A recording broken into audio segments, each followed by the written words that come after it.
দেশ জাতি সুন্নিয়তের কথা বলে গ্রাম বাংলা 24 সব ধরনের নতুন নতুন আপডেট পেতে আমাদের সাথে থাকুন আর চোখ রাখুন গ্রাম বাংলা 24 টিভি ইউটিউব চ্যানেলে।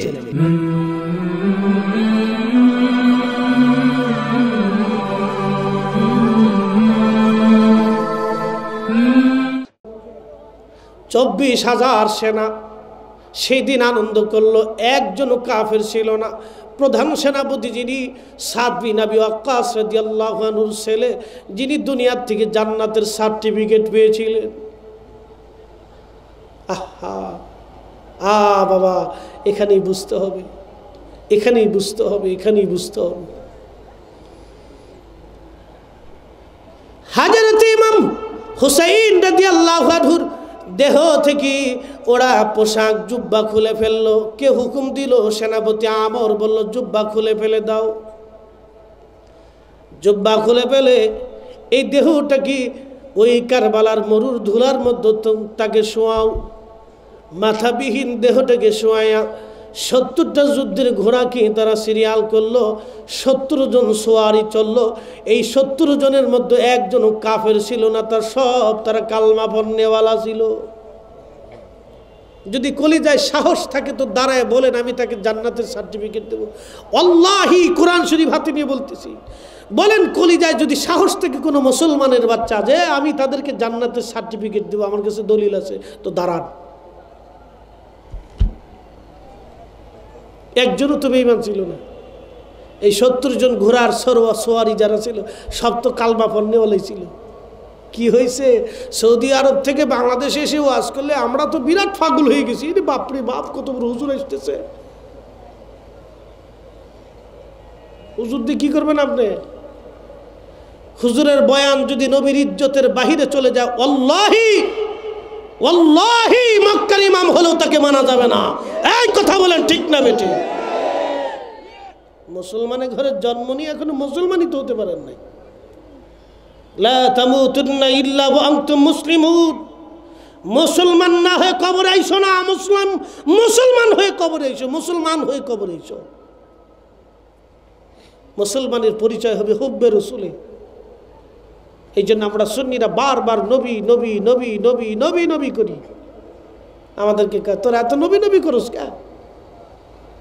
নবীর কি পাইছ? ওরে সুরার ঘরে সুরা কয় কি?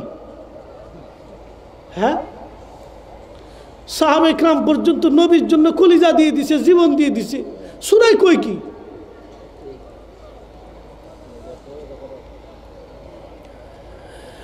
নবীর উম্মত, আমার কথাগুলি কারোর জন্য জটিল হতে পারে, কেউ তো মনের অজান্তে কষ্ট পেতে পারেন, আল্লাহি ক্ষমা করে দিবেন। কষ্ট দেওয়ার জন্য আমি কখনো কথা বলি না, কারণ আমি আমার রসুলের পক্ষে কথা বলি। দুনিয়ার সব মানুষ যদি আমার বিরুদ্ধে চলে যায় কিছু আসে যায় না। কেন বাবা? শোনেন, একটা সূত্র দিয়ে যাই গো। দুনিয়ার মানুষ আমার কবরের পাশে দাঁড়ায় ফুল ছিটাবে। ফরিদি হুজুর কত বড় বক্তা, তক্তা, এতা সেতা খেতা ছিল। দুনিয়ার মানুষ আমার কবরের পাশে দাঁড়াইবে, আমার জানাজার পাশে দাঁড়ায় থাকবে, কিন্তু আমার রসুল যদি আমাকে কবুল না করে রে, আমার জীবনের সবচেয়ে বড় পরাজয় হবে এখানে। জীবনের সবচেয়ে বড় পরাজয় এখানে। আমার রসুল যদি আমাকে উম্মত বলে কবুল করে নেয়, দুনিয়ার সব মানুষ যদি আমার কবরের পাশে দাঁড়ায় প্রস্রাবও করে, আমার তাতে কিছুই যায় আসে না। কারণ আমার মাহবুব, আমার হাবিব, আমার রসুল আমাকে কবুল করেছে, আমার নবী আমাকে গোলাম বলে কবুল করে নিয়েছেন। একবার জোরে বলা যাবে ঠিক না বেঠে? মগজ কোরা রুহে ইমাজান দিন হাসতে হবে রহমাতুল লিল আলামিন। লালন ফকির যদিও হয়, ফকির মানুষ, যদিও তার মতের সঙ্গে আমরার মতের মিল নাই, কিন্তু নবীজির শানে একটা চমৎকার কাব্য লিখেছেন, চমৎকার তিনি কবিতা লিখেছেন এইভাবে: তোরা কে যাবি নবীর নৌকাতে আয়, তোরা কে যাবি নবীর নৌকাতে আয়। রূপকাঠির ওই নৌকা খানি, রূপকাঠির ওই নৌকা খানি নাহি নাহি ডুবার ভয় তোরা কে যাবি নবীর নৌকাতে আয় তোরা কে যাবি নবীর নৌকাতে আয় নবী না মানে যারা মহাহির কাফের তারা এ দুনিয়ায়। কথা বলেন ঠিক না বেঠে? কি চমৎকার কথা! এটা ফকির মানুষ কি লেখছে। হাজরতে আওলাদের রাসূলের দেহ থেকে জুব্বা খুলে ফেলে ধুলার মধ্যে শোয়া 70টা ঘোড়া। বুঝবেন, ইতিহাস শুনবেন, বুঝবেন, এগুলি বুঝার দরকার।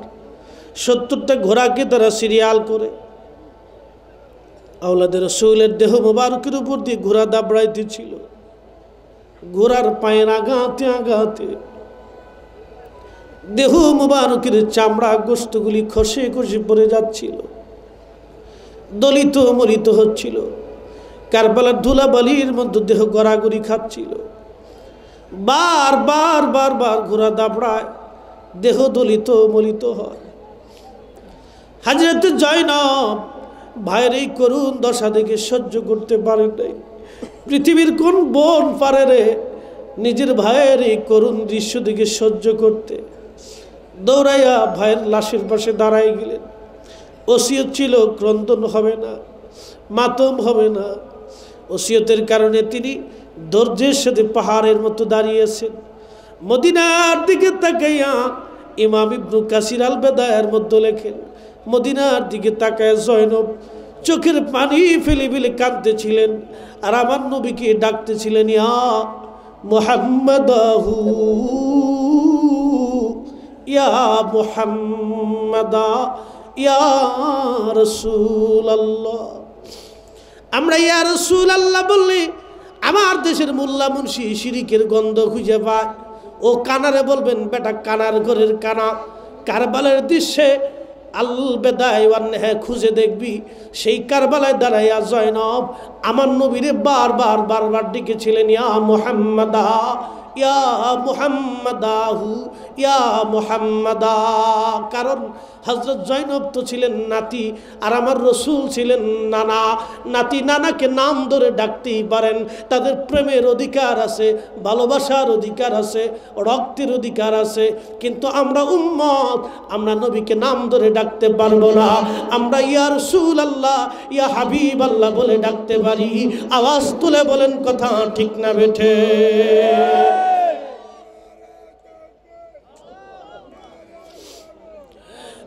নবীর উম্মত শুনিয়া যান, শুনিয়া যান।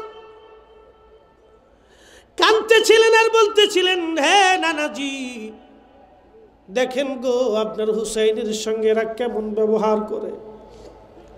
আপনার হুসাইনের শরীর মুবারকে কারবালার পুবালি বাতাস ধুলাবালি ছড়ায়। উনি মদিনার দিকে তাকায় তাকায় কাঁদতেছিলেন। ঠিক এমন সময় হযরত আব্দুল্লাহ ইবনে আব্বাস রাদিয়াল্লাহু আনহু খোদার ঘরের সঙ্গে হেলান দিয়ে ঘুমাইতেছিলেন।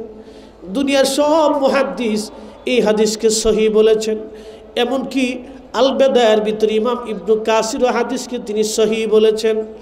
হযরত আব্দুল্লাহ ইবনে আব্বাস খোদার ঘরের সঙ্গে ঘুমাইতেছিলেন। ঘুমান ঠিক স্বপ্নের মধ্যে দেখেন আল্লাহর নবীজির হাত মুবারকের মধ্যে রক্ত, নবীজির চুল মুবারক, দাড়ি মুবারকের মধ্যে ধুলাবালি, নবীজির চক্ষু মুবারক দিয়ে পানি পড়তেছে। পানিগুলি গড়িয়ে গড়িয়ে গড়িয়ে গড়িয়ে দাড়ি মুবারকগুলি ভিজে ভিজে পড়তেছিল। নবীজির জুব্বা মুবারকের মধ্যে ধুলাবালি লাগানো। আল্লাহর নবী মক্কার দিকে দৌড়ায় আর নবীজি কাঁদতেছিলেন। হযরত ইবনে আব্বাস স্বপ্নের ঘরে বলেন, হুজুর জীবনে এরকম কোনোদিন আপনাকে দেখি নাই, আপনি কাঁদেন কেন গো নবীজি? আপনার গায়ে ধুলাবালি কেন গো নবী? আপনার শরীরে ধুলাবালি কেন? আপনার চুল দাড়ি মুবারক এলোমেলো ধুলাবালি লাগানো কেন গো নবী? আপনার হাতের মুবারকের মধ্যে রক্ত কেন গো নবীজি? আপনি কেন, আপনি কাঁদেন কেন, আপনি দৌড়ান? আল্লাহর নবী ডাক দিয়ে বলেন, রে ইবনে আব্বাস ইবনে আব্বাস ছিলেন রইসুল মুফাসসিরিন, কোরআনের সবচেয়ে বড় মুফাসসির ছিলেন তিনি বলতেছেন, দুনিয়ার মানুষ শোনো, আমি খোদার ঘরের সঙ্গে হেলান দিয়ে তখন ঘুমাই। আমার নবী ডাক দিয়ে বলেন, ইবনে আব্বাস মক্কায় খবর দাও, আমাদের হুসেইন আর নাই, আমাদের হুসেইন কারবালায় শহীদ। আমি নবী তার শাহাদাতের সময় কারবালায় ছিলাম, ওর আর সাথে রক্তগুলি নিয়ে আমি রাসূল আল্লাহর আদালতে যাচ্ছি। নবী বলতেন, মান রাআনি ফিল মানামি ফাকাদ রাআল হক, যে স্বপ্ন আমাকে দেখলো সে বাস্তবিকই আমাকে দেখলো। অনেক আলেমরা ব্যাখ্যা করি নবীজিকে কবরের মধ্যে নবীর ছবি দেখানো হবে, নবীর ছবি দেখানো হবে, একবারে ডাহা মিথ্যা কথা। আল্লাহর নবীর কোনো ছবি হয় না, নবীর কোনো প্রতিচ্ছবি হয় না, নবীর কোনো মেসাল হয় না, নবীর কোনো মেসাল হয় না, নবীর কোনো ছবি হয় না, নবীর কোনো প্রতিচ্ছবি হয় না। আল্লাহর নবী বলেন, মান রাআনি ফিল মানামি ফাকাদ রাআল হক, যে স্বপ্ন আমাকে দেখলো বাস্তবেই আমাকে দেখছে, বাস্তবে সে আমাকে সত্যই দেখেছে, সত্যই আমি নবীকে দেখেছে। নবী কান্দেন, এটা সত্য, নবীর হাতে রক্ত, এটা সত্য, নবীর গায়ে ধুলাবালি, এটা সত্য, নবী কারবালায় ছিলেন, এটা সত্য, কারবালায় ইমাম হুসেইনের শাহাদাতের সময় নবী ছিলেন, এটা সত্য। অতএব বাবাজি, আই 1400 বছর ধরে অসংখ্য উম্মতকে আল্লাহ নবী যে স্বপ্ন দেখাইলেন, স্বপ্ন দেখাইলেন, স্বপ্ন দেখাইলেন, এখনো দেখান, কিয়ামত পর্যন্ত উম্মতকে নবী স্বপ্ন দেখাবে। আপনারা বলেন, আমাদের নবী আছে না নাই? এই আওয়াজ তুলে বলেন, আছে না নাই? এখন যে কানার বাচ্চারা নবীকে দেখে না, ওরা কানা হতে পারে যদি অন্ধ এই আউসকান্দির মোড়ে দাঁড়ায় আকাশের দিকে তাকায় কয়, এ আউসকান্দির বান্দারা শোনো, আকাশে কোনো সূর্য নাই, এটা মিথ্যা কথা। আউসকান্দির বাজারের লোকজন বলবে, বেটা কানা, তোর চোখের জায়গা চোখ নাই, সূর্যের জায়গা সূর্য আছে। উম্মতের চোখের জায়গা চোখ নাই, নবীর জায়গা নবী আছে। এখন উম্মত যদি দেখতে না পারে, তার চোখের দোষ, তার কালবের দোষ, তার ইমানের দোষ। কথা বলেন ঠিক না বেঠে? ইমানের দোষ, ও মুসলমানের ইমানের দোষ, মুসলমানের ইমানের দোষ, ওর চোখের দোষ, ওর অন্তরের দোষ। রাসূল বলছেন, মান রাআনি ফিল মানামি ফাসিয়া রাআনি ফিল ইয়াকদা, যে আমাকে স্বপ্ন দেখলো সে বাস্তবে আমাকে দেখবে। রাসূল নাই, কে বলছেন? কিন্তু সৌদির মুতোয়াগুলি নবী রওজার পাশে দাঁড়াকে, মোহাম্মদ কাদ মাতা, নবী মরে গেছে গা, দূর হ হাজি, সরে যা, সরে যা, সরে যা। আর আমার দেশের দলিল কিছু মোল্লারা, ও কোরআন হাদিস বুঝুক আর না বুঝুক, এই ছাগলের দল এসে স্টেজে বসে বসে দলিল দেয়, নবীর রওজায় দাঁড়াইতে পারলাম না, নবীরে সৌদির মোল্লারা মরা কা, আর আমরা দেশের বেদাতিরা নবীর নবী নবী নবী নবী নবী খালি চিল্লা। আমরা বেদাতি হয়েছি না বেটা? ময়দানে হাসরে তোমরাও রাসূলের সামনে দাঁড়াবে, আমরাও সেদিন রাসূলের সামনে দাঁড়াবো। সেই দিন দেখা যাবে কে দাতি আর কে বেদাতি, কে দাতি আর কে বেদাতি।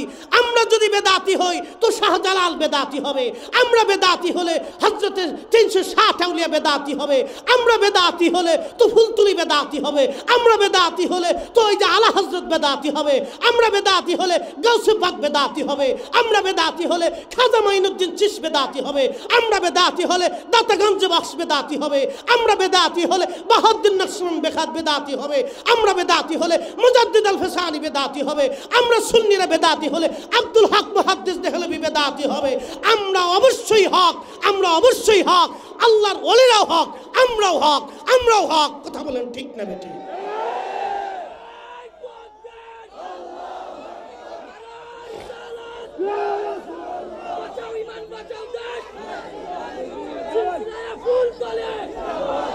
আমার দিকে তাকান, এই মুসলমান আমার দিকে তাকান।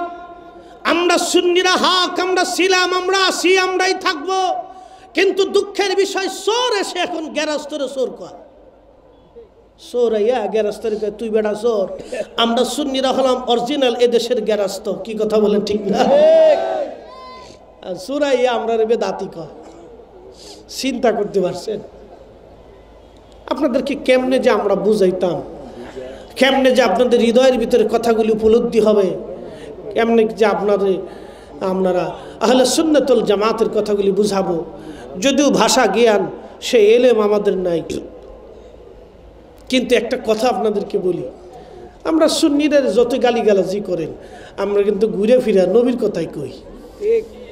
কি কথা কন না কেন? কথা বলেন। ঘুরে ফিরে নবীর কথাই কই। আমরা ফিটাইলেও নবী, মারলেও নবী, খাওয়ান দিলেও নবী, দাওয়াত দিলেও নবী, না দিলেও নবী। আমরা কইতামই, আমরা যত বেদাতি সেদাতি গালিগালা যাই কিছু কর না, ভণ্ড ছন্ড খণ্ড ফণ্ড যা কিছুই বলেন, আমরা নবীর কথা কইতামই, কইতামই নবীর কথা।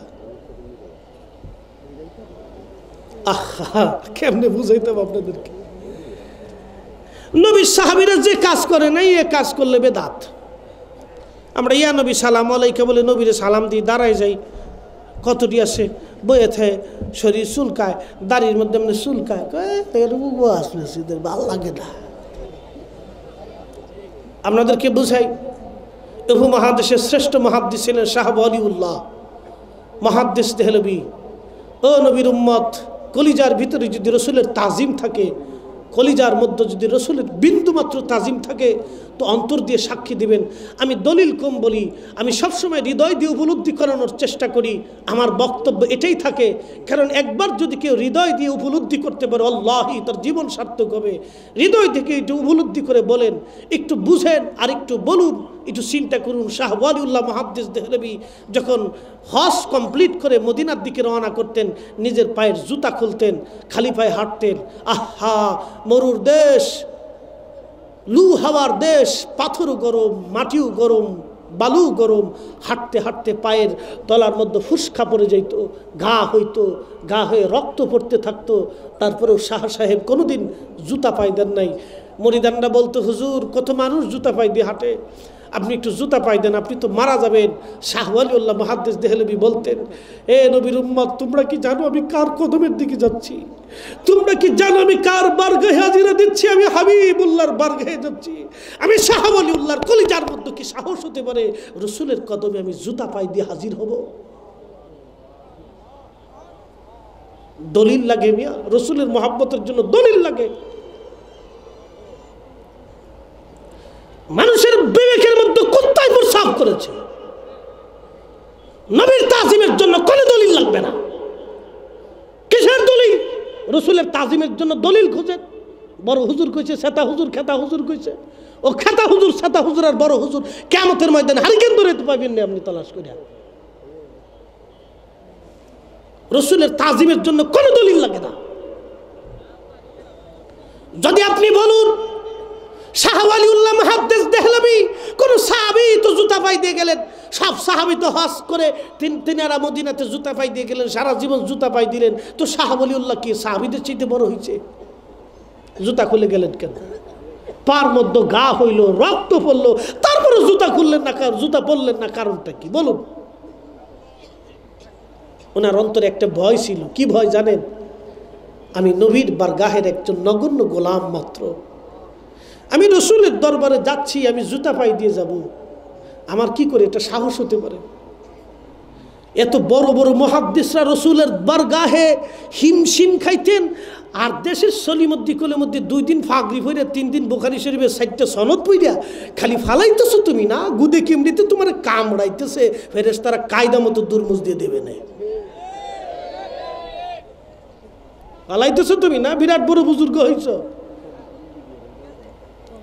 বিরাট বড় বুজুর্গ হইছ।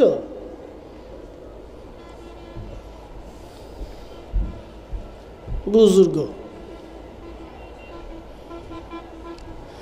এ ভাইরা আমার, হযরত ইমাম হুসাইন রাদিয়াল্লাহু আনহুর দেহ মুবারককে কারবালার ময়দানে তারা মাটির মধ্যে পুঁতে রাখল। আহা, ওইভাবে তারা গোসলও দেয় নাই, কাফনের কাপড়ও তার পরাই নাই, ওইভাবে তারা কবরের মধ্য থেকে শায়িত করে রাখলো। কিন্তু শায়িত করে রাখার পরে কারবালার পানিগুলি, ফরাত নদীর পানিগুলি এনে এনে পুরা কারবালার মাঠ তারা পানি ছিটাইয়া পুরা মাঠটাকে পানি দিয়ে সমান করে দিল। ইমাম হুসাইন রাদিয়াল্লাহু আনহুর কবরের কোনো চিহ্ন খুঁজে পাওয়া যায় না। ইমাম ইবনু কাসির আল বেদায়ের মধ্যে লেখেন, একজন বেদুইন বাবা মুহাদ্দিস দিয়ে তুমি কি করবা, বাবা শাইখুল হাদিস দিয়ে তুমি কি করবা, বাবা মক্কার ইমাম দিয়ে তুমি কি করবা, বাবা মদিনার ইমাম দিয়ে তুমি কি করবা।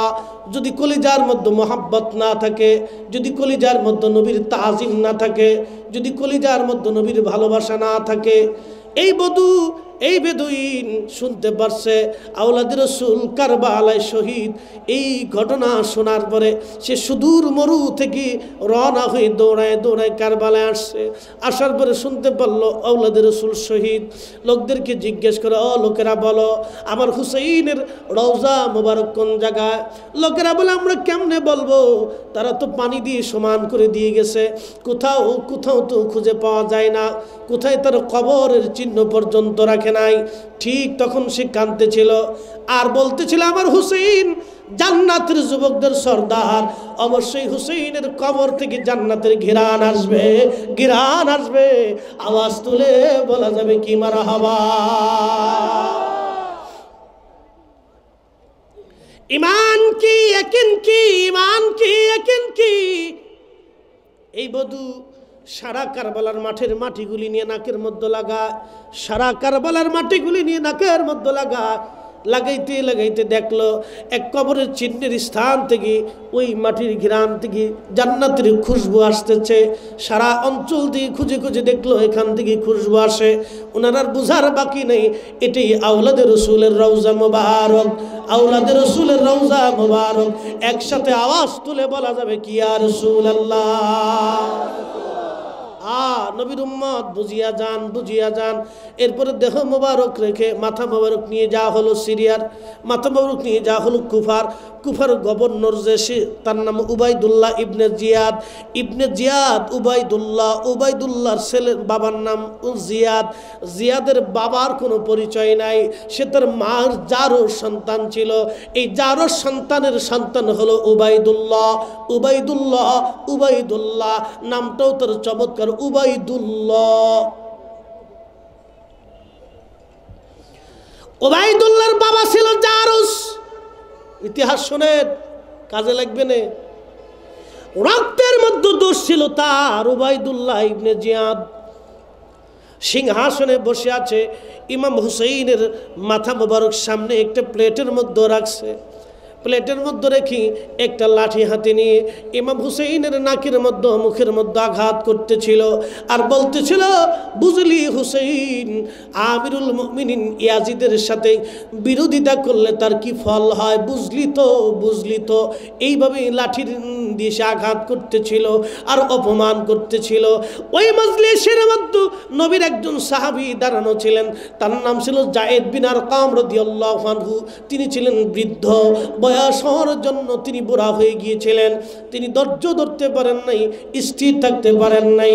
ওইখানে দাঁড়াইয়া হযরত যায়েদ বিন আরকাম রাদিয়াল্লাহু আনহু চিৎকার মেরে বলে, এ জারজের সন্তান উবাইদুল্লাহ, তুমি কার মুখের মধ্যে লাঠির আঘাত করতেছ? তুমি জানো আমি নবীর সাহাবী যায়েদ বিন আরকাম, ওয়াল্লাহি আমি কতবার দেখেছি আমার রাসূল আমার হাবিব ওই মুখের মধ্যে চুমা লাগাইছে, চুমা লাগাইছে, চুমা লাগাইছে।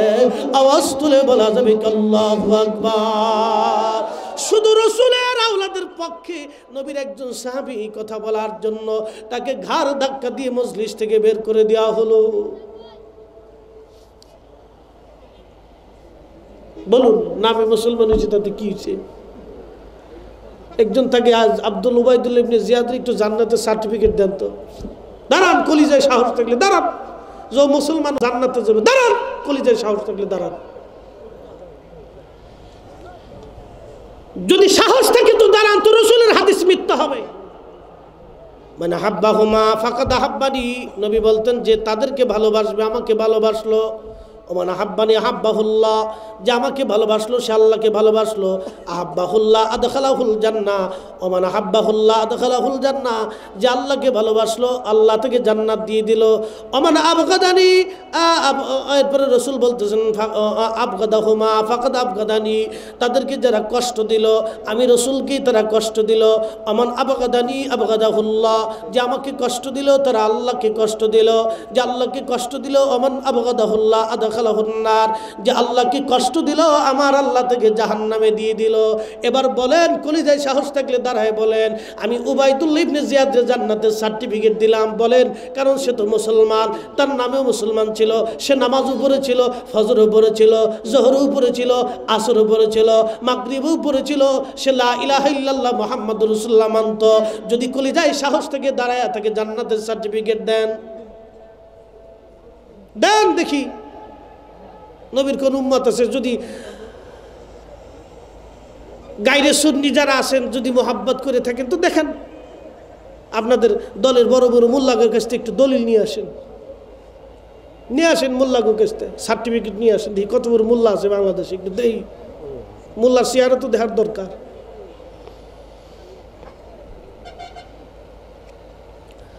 হাজরাতে যায়েদ বিন আরকাম মজলিস থেকে চলে গেলেন। নবীর সাহাবী আওলাদে রাসূলকে দেখার জন্য এসেছিলেন, বৃদ্ধ বয়সে লাঠির ভর করে এসেছিলেন। ওবায়দুল্লাহ মসজিদে গেল, মসজিদে কুফাতে গেল, সেন্ট্রাল মসজিদ, হাজার হাজার মুসলমান মসজিদের মধ্যে বসা, কাতার করে নামাজের জন্য গেছে। নামাজ পড়বে মুসলমানেরা, নামাজ পড়বে মুসলমান, নামাজে গেছে, নামাজ পড়বে নামাজে। ওবায়দুল্লাহ মিম্বরে বসে, মিম্বরের নিচে মাথা মোবারক রেখে ওবায়দুল্লাহ আঙ্গুল দিয়ে এইভাবে ভাষণ দিচ্ছিল, এ মুসলমান, আমিরুল মুমিনিন ইয়াজিদের বিজয় আল্লাহ দিয়েছে, আর মৃত্যুকের পরাজয় আল্লাহ দিয়েছে। দেখো কিভাবে মৃত্যুকের পরাজয় হয়, দেখো সে মিথ্যাবাদী। আঙ্গুল দিয়ে ইমাম হুসেনকে সে মিথ্যাবাদী বলতেছিল। হাজার হাজার মুসলমান মসজিদের মধ্যে বসা ছিল, একটা মুসলমানও সেই দিন কথা বলে নাই, কথা বলে নাই, কথা বলে নাই। আমার নবীর ইজ্জতের চাদর ধরে আমার দেশের মোল্লারা মসজিদের মধ্যে ওয়াজ করে, আর মুসলমান মুখ বুঝে বসে বসে বসে ওয়াজ শুনে আর কয়, আমি তো নামাজ পড়বো রয়েছি। তুমি নামাজ পড়তে গেছো? মুসলমানের বাচ্চা নামাজ পড়তে গেছো তুমি? হক কথাগুলি তিতা লাগবে। তুমি কিসের নামাজ পড়তে গেছো? কার পিছনে নামাজ পড়তে গেছো তুমি? হাজার হাজার মুসলমান মসজিদের মধ্যে একটা মুসলমানও কথা বলে নাই। মসজিদের এক কোণায় একজন অন্ধ লোক বসা ছিলেন, আশিক রাসূল, নাম হযরত আফিফ রাদিয়াল্লাহু আনহু। অন্ধ, অন্ধ আশিক রাসূল। চোখ অন্ধ হতে পারে কিন্তু দিল অন্ধ ছিল না, দিল অন্ধ ছিল না, দিল অন্ধ ছিল না। মসজিদের এক কোণায় দাঁড়ায়া গর্জন ছেড়ে বলেছিল, এ মিথ্যাবাদীর সন্তান উবাইদুল্লাহ, আল্লাহি, আল্লাহর কসম করে বলি, আমি আফিফের চোখ যদি ভালো থাকতো, আমি যদি অন্ধ না হইতাম, তোকে মসজিদের মধ্যে জবাই করতাম। কারণ তুই আমার নবীর আওলাদকে মিথ্যাবাদী বলতেছ, আর নবীর দুশ্মনকে তুমি আমিরুল মুমিনিন বানাইছ। একবার জোরে বলা যাবে আল্লাহু আকবার। যদি জিহাদি চেতনা থেকে থাকে, কলিজার ভিতরে যদি রাসূলের মহব্বত থেকে থাকে, তা আওয়াজ তুলে একসাথে বলেন আল্লাহু আকবার, হাত তুলে বলেন আল্লাহু আকবার। এইরকম জিহাদি চেতনা আমাদের দরকার আছে না নাই? এই যুবক, রাসূলের মহব্বতে নিজের জিহাদি চেতনা আনো, জিহাদি চেতনা আনো, জিহাদি চেতনা আনো। তোমার দিল তো মরে গেছে বেটা, তোর দিল তো মরে গেছে সিনেমা দেখতে দেখতে।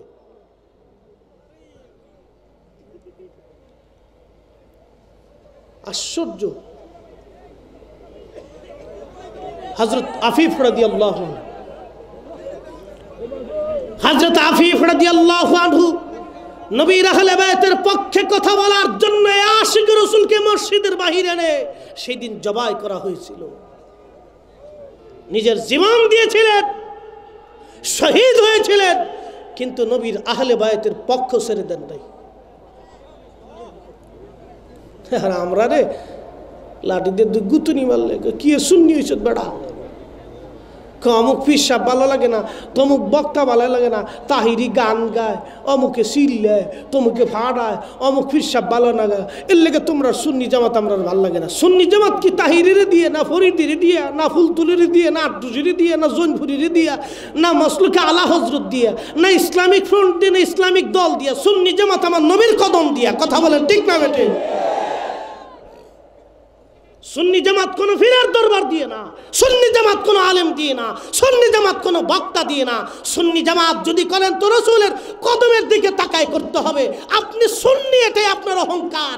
আপনি রসুলের কদমের মুহতাজ, এটাই আপনার জীবনের অহংকার, এটাই আপনার জীবনের তামান্না হবে। আপনি বক্তা দিয়ে কি তা করবেন? বক্তা দিয়ে কি খাটা খাবেন নাকি বক্তা দিয়ে? আমার দেশের অনেক মুসলমান আছে চুরি করে, আছে না? দেশের মুসলমান আছে বাবা জেনা করে, মদ খায়। এই জন্য কি মুসলমানরা কইবেন যে আমরা মুসলমানই বাদ দিয়ে হিন্দু হয়ে যাবো? তা আপনি বক্তা কি করলো, আলেম কি করলো, অমুক ইমাম সাহেব, তমুক নেতা সাহেব কি করলো, এটাতে তো আমার আপনার বিষয় না। আপনি যে সুন্নি, আপনি আহলে সুন্নতুল জামাতের একজন নগণ্য সদস্য, আপনি রসুলের কদমের মুহতাজ, আপনি নবীর গোলাম, এটাই সবচেয়ে বড় পরিচয় আপনার। আপনি আমাকে দেখে সুন্নি জামাত ছেড়ে দিবেন কেন? আমার দেখে সুন্নি জামাত চলেনি না, ব্যক্তির দিয়ে সুন্নি জামাত চলে। আহলে সুন্নাতুল জামাত হলো আহলে সুন্নাতুল জামাতের সমষ্টিগত সব আকীদার একটা নাম, আহলে সুন্নাতুল জামাত। এটা সঠিক আকীদা। আপনি কোনো ব্যক্তিকে দেখে জামাত ছেড়ে দিবেন কেন? এটা ভুল সিদ্ধান্ত আপনার আমার জীবনের। আমি জানি আমার কথাগুলো অনেক শক্ত হয়ে গেছে, অনেকের মনে ব্যথা পাইতে পারেন, আল্লাহর রাস্তায় মাফ করবেন। আমি রসুলের মহাব্বতে একটু শক্ত কথাই বলি, কারণ একটা বার যদি আপনার জীবনের পদস্খলন হয়, নবীর দরবারে যদি আপনার নাম বিয়াদবির খাতায় লেখা হয়, তাহলে আপনার জীবনের সব বরবাদ হবে।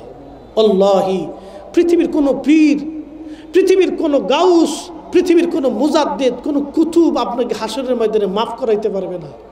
আল্লাহর কসম করে বলেন, আপনি নামাজ সারা জীবনে পড়েন নাই, আল্লাহর দপ্তরে ক্ষমা চাইলে মাফ করবে, কিন্তু নবীর দপ্তরে একবার যদি ভুল হয় আর বেয়াদবি হয়, আল্লাহি সারা জীবন আল্লাহর কাছে কাঁদবেন, আল্লাহ মাফ করবে না। আল্লাহ মাফ করবে না। হে যুবক, হে বৃদ্ধ, হে নবীর উম্মত, আল্লাহ আপনাকে মাফ করবে না। এই জন্য আমরা সুন্নিরা খালি বলি নবী নবী নবী নবী। আপনি আল্লাহর দরবারের আসামি, আপনি শিরিক করেছেন, আপনি গুনাহ করেছেন, আপনি লুচ্চেমি করেছেন, আপনি অকাম করেছেন, আপনি নামাজ পড়েন নাই, রোজা করেন নাই।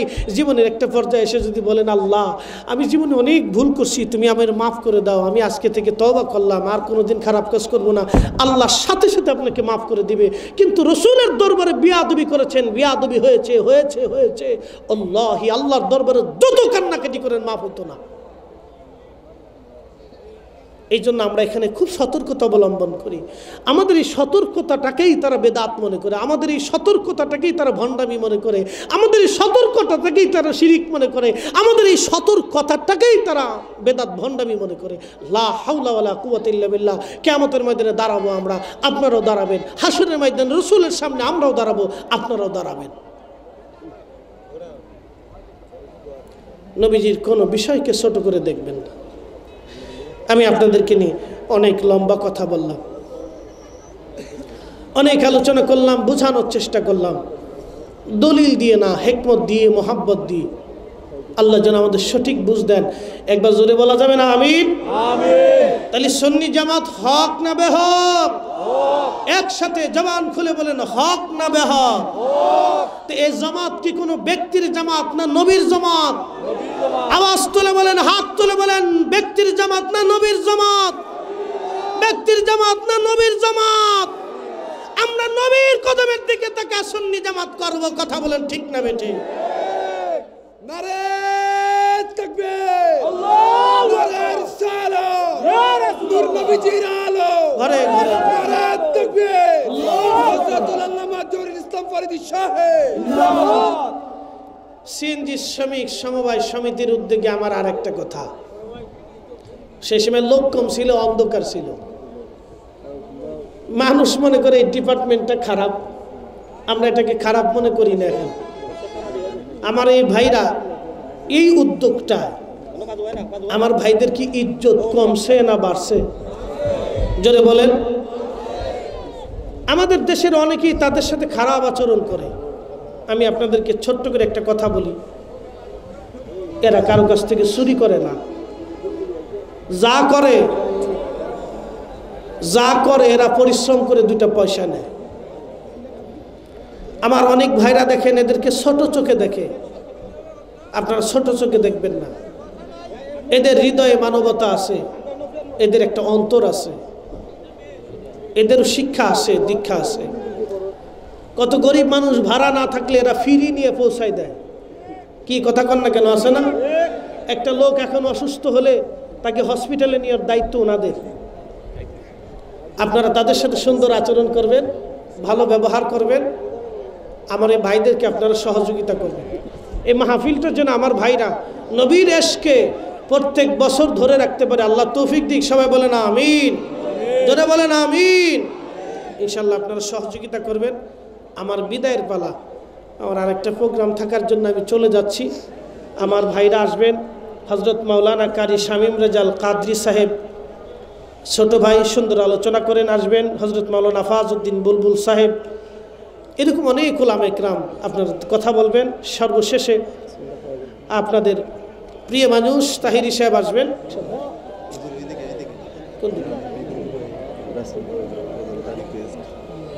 আচ্ছা আচ্ছা, আমার ভাইরা রিকোয়েস্ট করছেন আমি বিভোর হয়ে রসুল নামের দুরুদ পড়ে যাই ছোট্ট করে। মুক্তাসার, এই গজলটা আসলে একটা সিলেটের গজল। আমি জানি না, আমার ফার্স্ট টাইমে অনেক বছর আগে আমি সিলেটে একটা মাহফিল আসছিলাম, তা বাসের ভিতরে এক বাসওয়ালায় গাড়ির গজলটা চালাইছিলেন, এই নাতটা আমি তখন এটা স্মৃতির মধ্যে নিছিলাম, অনেক আগের কথা, জানি না কত বছর আগে। আমি বিভোর হয়ে রসুল নামের দুরুদ পড়ে যাই,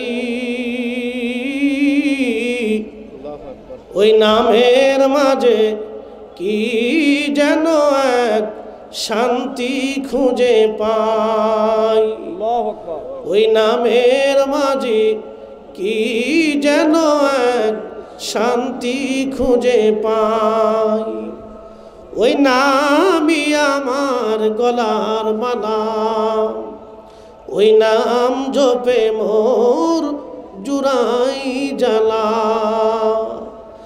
আমার সব ভুল হবে না পেলে ওই, আমার সব ভুল হবে না পেলে ওই চরণ তলে ঠাই, ওই নামের মাঝে কি যেন এক শান্তি খুঁজে পাই, ওই নামের মাঝে কি যেন এক শান্তি খুঁজে পাই। সর্বশেষ আমার সাংবাদিক আজাদ ভাইকে ধন্যবাদ দিই, আমাদের সাথে নিয়মিত যোগাযোগ রাখেন। প্রত্যেক সুন্নি আলেমের সাথে ভাইয়ের একটা সুসম্পর্ক এত ভালো, আলহামদুলিল্লাহ। ভাইয়ের হায়াত কামনা করি। সাথে শ্রমিক সমবায় সমিতির প্রত্যেকটা ভাইকে কলিজার অন্তর গভীর থেকে মোহাব্বত ভালোবাসা রেখে তাদের সহযোগিতায় আপনারা মোহাব্বত দিয়ে করবেন, এই আশা কামনা ব্যক্ত করে আমার আলোচনা ইতি টানছি। আসসালাম আল বেদা, আসসালামু আলাইকুম ও রহমতুল্লাহি তাআলা ওয়া বারাকাতুহু। উঠবেন না, মোহাব্বতের সাথে বসেন, এরপরে উলামা ইকরাম আসবেন, তারাও তাকরীর করবেন ইনশাআল্লাহ।